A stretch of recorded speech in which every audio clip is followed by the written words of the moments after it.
ৰাজ্যখনৰ চৌদিশে চৰকাৰী মাটি বেদখল কৰা বেদখলকাৰীৰ বিৰুদ্ধে তীব্ৰ উচ্ছেদ অভিযান চলি আছে। মই বৰ্তমান উপস্থিত আছোঁ বৰছলা বিধানসভা সমষ্টিৰ ঐতিহ্যমণ্ডিত হৰগৌৰী দেৱালয় যোৱাৰ পথত। আৰু হৰগৌৰী দেৱালয়লৈ যোৱা পথত যি ভৰাশিঙৰি আছে, ভৰাশিঙৰিত এখন বেনাৰ দেখিবলৈ পোৱা গৈছে।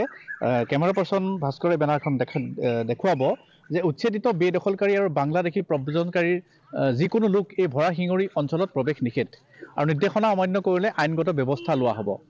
এইটো এটা খুবেই ইতিবাচক পদক্ষেপ। ভৰাশিঙৰি গাঁওৰক্ষী বাহিনীৰ সহযোগত ভৰাশিঙৰি স্থানীয় ৰাইজে এই বেনাৰখন ইয়াতে দিছে। নিউজ লাইভৰ দৰ্শকসকলক এটা কথা ক'ব লাগিব যে এই ভৰাশিঙৰি যি ঐতিহ্যমণ্ডিত হৰগৌৰী দেৱালয় আছে, এই হৰগৌৰী দেৱালয়ৰ যি দাঁতিকাষৰীয়া চৰকাৰী ভূমি আছে, এই চৰকাৰী ভূমিত কেইবছৰমান পূৰ্বে অবৈধভাৱে বেদখলকাৰীসকলকো ইয়াত উচ্ছেদ কৰা হৈছিলে।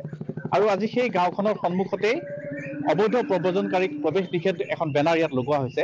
আৰু এই সমগ্ৰ বিষয়টো জানিবলৈ আমি স্থানীয় লোকসকল আছে, আমি তেওঁলোকৰ পৰা জানিবলৈ চেষ্টা কৰিম। দাদা, এখন বেনাৰ আপোনালোকে লগাইছে, হয় কি ক'ব? হয়, আমি বেনাৰখন এইকাৰণে লগাইছোঁ যাতে কোনো উচ্ছেদিত ব্যক্তি অইন কোনো জেগাৰ পৰা উচ্ছেদ হৈ যাতে তেওঁলোক আমাৰ এইখন গাঁৱলৈ আহিব নোৱাৰে। আৰু যদি আহিব খোজে বা আহিলেও আমি যাতে আইনগত ব্যৱস্থা লৈ তেওঁলোকক বিতাড়িত কৰিব পাৰোঁ, সেই উদ্দেশ্যেৰে আমি গাঁওৰক্ষী বাহিনী ও আমাৰ স্থানীয় বিশেষ মুৰব্বী শ্ৰেণীৰ ৰাইজ আৰু সজাগ যুৱকসকল মিলি আমি এই বেনাৰখন আঁৰিছোঁ যাতে আমাৰ ইয়াত কোনো ধৰণৰ প্ৰব্ৰজনকাৰী ইয়াত আহিব নোৱাৰে।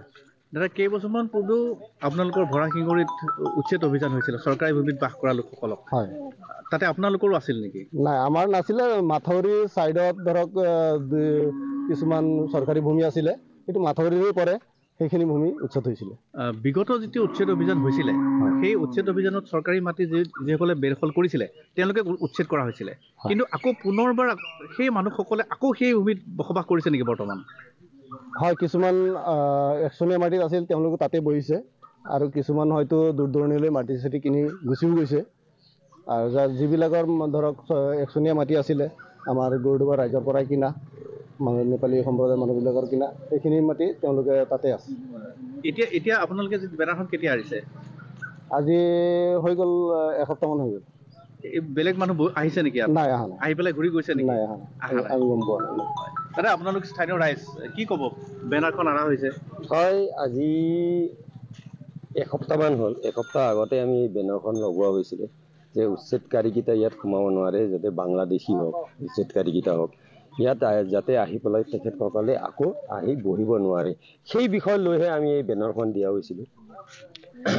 আজি আমি গোটেই ভৰাশিঙৰি ৰাইজ সজাগ আৰু সচেতন হৈ আছোঁ যে আমি গম নোপোৱাকৈও আহিব পাৰে, সেই কথা লৈহে আমি আজি সজাগ হৈছিলোঁ।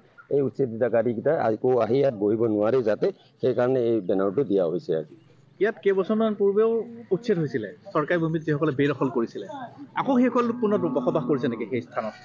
কথাটো আজিৰ পৰা 4 বছৰ আগত সেই উচ্ছেদিতকাৰী উচ্ছেদ কৰা হৈছিল। সেই জেগাত কিছুমান ব্যক্তি বহিব পাৰে, বহিছোঁ, এটা দুটা ঘৰ বহিছে আকৌ ৰিটাৰ্ণলি। কিন্তু তেখেতসকল আৰু এই আমাৰ ভৰাশিঙৰি বুথৰ ভোটাৰ কেইটাই আছে। চৰকাৰী মাটিত থাকোঁতেই মাত্ৰ তেখেতসকলক উচ্ছেদ কৰা হৈছিল। তাতো ভোটাৰ আমাৰ ভৰাশিঙৰিত ৰাইজ আছে। ভোটাৰটো যাৰ ইয়াৰে এই বুথৰ, এই বৰছলা সমষ্টিৰ ভোটাৰ হয়, তেখেতসকলে তাতে বসবাস কৰিছে। আকৌ সবৰে আমাৰ ইয়াত স্থানীয় লোক আছে, বাহিৰৰ মানুহ নাই, আৰু বাংলাদেশী মানুহ ইয়াত নাই। ধন্যবাদ জনাইছোঁ কল্পজ্যোতি নাথ।